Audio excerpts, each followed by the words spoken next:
What's going on YouTube? Today we're gonna be talking about camera rigs. Are they practical? Do you need one? Let's talk about it.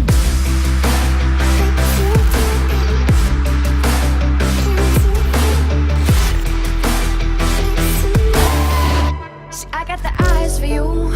I go and die for you. That's not an over exaggeration. I'm just addicted to salivating over you. Yeah, you're my vice. The only thing that I can get away with eating twice. So I'ma let it drip, drip, drip, drip, drip, drip, drip, drip down.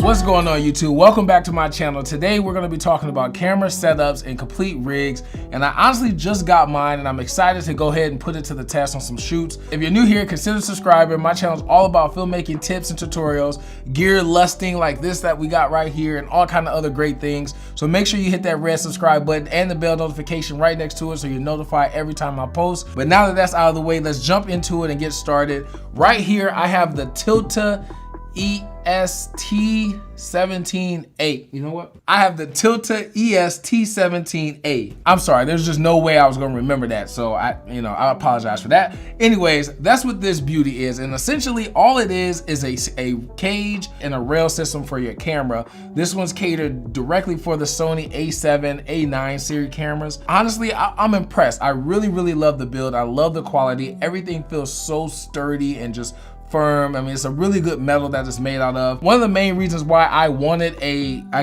cinema rig, or whatever you want to call it, a cage system, was because I'm a one-man band. I typically show up to a shoot and I'm the audio guy, I'm the director, I'm the cinematographer, I'm the guy running the camera, I'm the DP, I'm literally 150 different things all at once. Essentially, the way my setup is done is I got my Andy Cine 4K monitor up top with the little half U arm. I'm not really sure what that's called. That's mounted directly to the top grip of the actual cage itself, followed by the hot shoe for my microphone, which is typically my Rode NTG3, but we're using that right here. This little spot right here is for my recorder, just like my Zoom H4n screws in right there, and I can monitor my audio. This big brick looking thing on the back is a V-mount battery.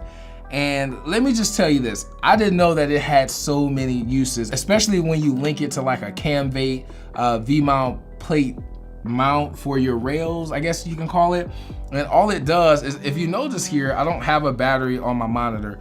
Everything is wired and plugged in to the side of the Camvate mount here that the battery is on. So once I click this on, it literally will power the entire rig itself, and cut on the monitor here in a second, and I'm ready to really go out and record. I have a battery, I have like one of the dummy batteries that goes into the A7S that will also plug into this battery.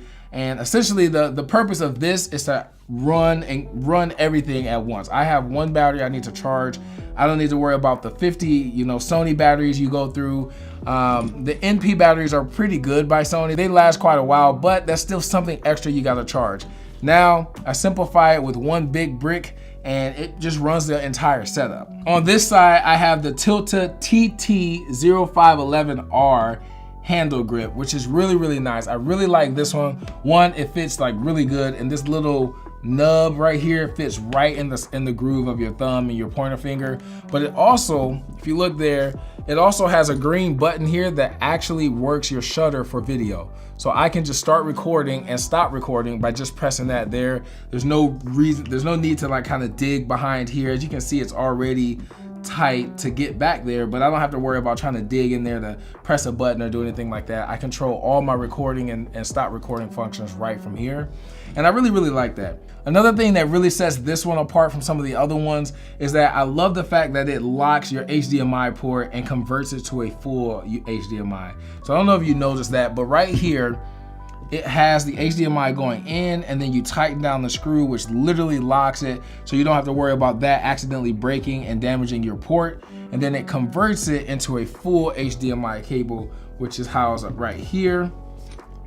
And I just plug any monitor that I'm using, I can just plug directly into that, and I'm ready to go. If I'm doing something externally and I want to run it to a separate monitor or something like that, I could. It just makes it a lot easier because HDMI is just known across the board as the regular size. You don't have to go out and hunt for different, micro HDMI, things like that. So you just got one HDMI cable, you're good to go. I got a little bit of overkill, so I wrapped it around the handle grip a lot, but I don't grip it from here. I typically just grip it from the handle itself and the bottom here. So as you can see, this thing can be pretty loaded. And I know you're probably wondering like, well, how much does this thing weigh? It's not light. It's not lightweight at all. I feel like I can actually handheld shots a little bit smoother by placing it right here and looking at my monitor. I can honestly get some nice smooth panning shots or maybe some nice tilt shots without doing a lot of walking and things like that. Having this one big battery to power everything and get me 10 times longer on a single charge than any of the Sony batteries, or just any of the batteries individually. And then that's an extra item to go out and charge and have to worry about if it's plugged up, and just this simplifies it. I know it looks crazy, but honestly, it doesn't really do it justice with me just telling you. You actually have to see this thing in use, and I can't wait to get it out there and do some behind the scenes at a job site so you guys can actually see it and the benefits that it truly brings you. This Tilta cage wasn't really that cheap. It's around $400, $450 depending on where you get it. And then the Tilta handle grip will set you back another $130 to $150 depending again on where you get it. There are some other ones that you can look into, like Small Rig. I'll leave links to all of this stuff that I have for my setup here. But also if you want like an alternative to spending $400 or $500, I'll leave a link down below to Brandon Washington's Small Rig video. He had basically a similar setup all from Small Rig, and that may honestly save you a little bit of money, but his setup looked really good as well. And I'll leave a link down below to that so you guys can check that out. Pretty much it, the Tilta ES T17A with tons of just different attachments.